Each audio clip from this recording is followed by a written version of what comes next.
খুলনা প্রকৌশল ও প্রযুক্তি বিশ্ববিদ্যালয়ে ফোর্থ কল অর্থাৎ চতুর্থ কলে তোমাদের ডাকা হয়েছিল ৩০০১ থেকে ৪০০০ পর্যন্ত।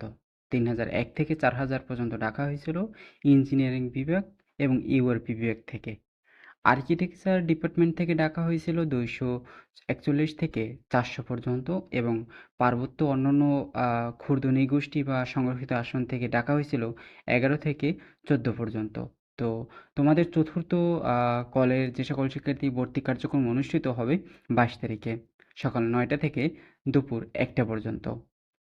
এবং তোমাদের যে এই যে তোমাদের চতুর্থ কলে যারা ডাকা হয়েছে তাদের ভর্তি কার্যক্রম ২২ তারিখে অনুষ্ঠিত হবে এবং তাদের ভর্তি ফি জমা দিতে হবে। ভর্তি ফি তোমাদের জমা দিতে হবে হচ্ছে ২৩ তারিখে। ২৩ তারিখ দুপুরের মধ্যে কিন্তু তোমাকে জমা দিতে হবে জনতা ব্যাংকের কুয়েট শাখায় বিকাল ৩টার মধ্যে ১২,০০০ টাকা কিন্তু জমা দিতে হবে। তো এখন তোমাদের যে ফোর্থ কলের পরে তোমাদের যে পরবর্তীতে কি নোটিশ দেওয়া হয়েছে, ফোর্থ কলের পরে কি তোমাদের আর কোনো ডাকা হবে কি হবে না, এবং তোমাদের এখন পর্যন্ত তোমাদের কয়টি আসন সংখ্যা রয়েছে। তো তোমাদের ফোর্থ কলের পরে ফোর্থ কলের পরে বলা হয়েছে যে ভর্তিকৃত ভর্তিকৃত ভর্তিকৃত প্রার্থীদের প্রাপ্ত বিভাগ মোট শূন্য আসন সংখ্যা ভর্তির জন্য নির্বাচিত প্রার্থীদের তালিকা ২৪/৪ তারিখের মধ্যে ওয়েবসাইটে দেওয়া হবে। অর্থাৎ তোমাদের যে সকল শিক্ষার্থী চতুর্থ কলে উত্তীর্ণ হয়েছো তাদের প্রাপ্ত বিভাগ দেওয়া হবে, অর্থাৎ কোন সাবজেক্ট পেয়েছে সেটি কিন্তু দেওয়া হবে ২৪ তারিখে, এবং কয়টি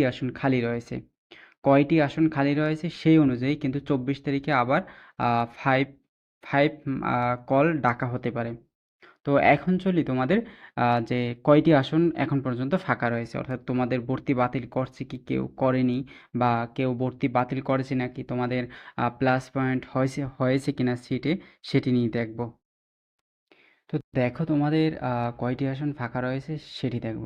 তোমাদের সিভিল ইঞ্জিনিয়ারিংয়ে কিন্তু পূরণ হয়েছে, ট্রিপল ই পূরণ হয়ে গেছে, এমই পূরণ হয়ে গেছে, সিএসসিতে পূরণ হয়ে গেছে, ইসি সাবজেক্টে পূরণ হয়ে গেছে, আইইএমএ সাবজেক্টে পূরণ হয়ে গেছে, তারপরে ইএসসি, বিএমই, ইউআরপি।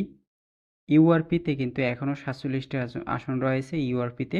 তারপর রয়েছে এলইতে ৫৮টি আসন সংখ্যা রয়েছে, টিইতে ৪২টি আসন সংখ্যা রয়েছে, তারপর রয়েছে আর্কিটেকচারে ২২টি আসন সংখ্যা রয়েছে। তো তোমাদের আসন সংখ্যা মোট আর্কিটেকচার মিলিয়ে ১৬৯টি আসন সংখ্যা রয়েছে। ১৬৯টি আসন সংখ্যা রয়েছে তোমাদের আর্কিটেকচার নিয়ে। তো ১৬৯টি আসন নিয়েই তোমাদের ফোর্থ কলেজে রাখা হয়েছে ৩০০১ থেকে ৪০০০ পর্যন্ত। এই ১৬৯টি আসন সংখ্যা নিয়েই কিন্তু তোমাদের ভর্তি কার্যক্রম অনুষ্ঠিত হবে।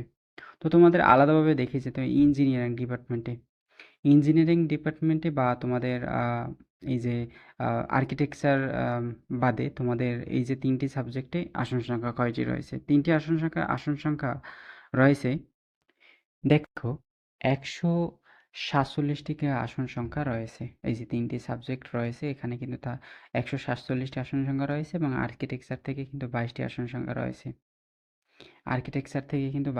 সংখ্যা রয়েছে।